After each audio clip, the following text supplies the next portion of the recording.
मक्खन सिंह से बैठे बैठे बात हुई थी, बोला सर जॉर्डन की ज्योग्राफी को डिस्कस करते हैं। तो मैंने जॉर्डन में भी एक गंगा है, उसका नाम जॉर्डन है। भारत में भी एक जॉर्डन है, उसका नाम गंगा है। इंटरचेंज करना हो ना मैं दोनों को, दोनों में अपने आप में रिजेम्बलेंस में है बहुत। मैंने इसको बाद में देखते हैं मक्खन सिंह, पहले जॉर्डन की ज्योग्राफी को डिस्कस करते हैं। टेक्टोनिकली अरेबियन प्लेट का पार्ट है। अगर हमने वर्ल्ड के डेजर्ट को डिस्कस कर रखा है तो मैं तुमको बता रखा था कि डेजर्ट हमको कहां मिलते हैं, 20 to 30 की बेल्ट पर मिलते हैं, लैटिट्यूड्स की। जॉर्डन के लैटिट्यूड को स्टडी करते हो, नदर्न हेमिस्फीयर 29 to 33 की बेल्ट पे जाता है। यानी कि आपको जॉर्डन के साउथ में डेजर्ट देखने को मिलेंगे और जॉर्डन के नॉर्थ और सेंट्रल पोर्शन पे आपको डेंसिटी, डेमोग्राफिक डेंसिटी देखने के लिए मिलती है। जॉर्डन के वेस्टर्न मार्जिन पे जॉर्डन हाईलैंड्स हैं, ये इनका पहाड़ी क्षेत्र है, और उसी के ठीक वेस्ट पे चलती है जॉर्डन रिवर, और यहीं पर हमको मिलता है फोर लैंड बेसिन, अर्थात अग्र भूमि अवनमन क्षेत्र। ये वही गंगा का क्षेत्र है। अगर हम इसको भारत के परिप्रेक्ष्य में देखेंगे तो हम इसको बोल देंगे भारत के उत्तर के मैदान। अगर हम इसकी पॉलिटिकल ज्योग्राफी की बात करेंगे जॉर्डन की, तो इजराइल और फिलिस्तीन के साथ ये वेस्ट ऑफ सीमा बनाता है, फिर साउथ वेस्ट की तरफ से इजिप्ट के साथ सीमा बनाता है, फिर सऊदी अरेबिया हो जाता है, इराक हो जाता है और सीरिया हो जाता है। इन सब के साथ ये अपने बॉर्डर को शेयर करता है। लेबनान इसके बॉर्डर के पास में है, लेकिन यहां से अपने बॉर्डर को शेयर नहीं करता है।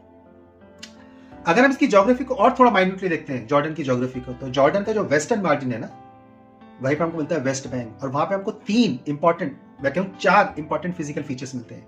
पहले मिलता है जॉर्डियन हाईलैंड्स, दूसरा मिलता है गैलीली लेक, तीसरा मिलता है डेड सी, ये भी अपने आप में एक लेक है, और चौथा मिल जाता है गल्फ ऑफ अकाबा। अब ये गल्फ ऑफ अकाबा जो है ना, ये बड़ा इंपॉर्टेंट है अपने आप में।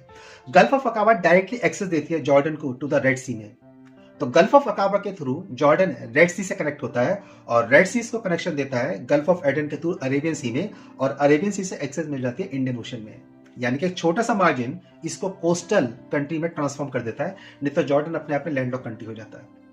अगर हम डेड सी की बात करेंगे तो डेड सी मेन लैंड पॉइंट पे डीपेस्ट पॉइंट है, जिसकी डेप्थ ऑलमोस्ट 1000 फीट के आसपास जाती है।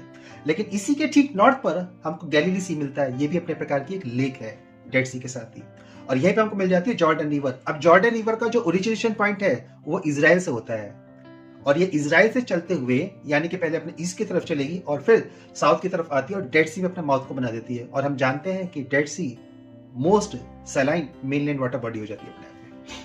ये है जॉर्डन की ज्योग्राफी, और हमने कहा था ज्योग्राफी में जॉर्डन वैसे भी एक ट्राई जंक्शन पॉइंट है, जहां पे वेस्ट एशिया और अफ्रीका के थ्रू सीधे यूरोप तक एक्सेस देता है। इसलिए इंडिया जो अपना कॉरिडोर बना रहा है, India middle east Europe economic corridor, उसमें जॉर्डन एक ट्रांजिशन कंट्री है, ट्रांजिट पॉइंट की कंट्री है।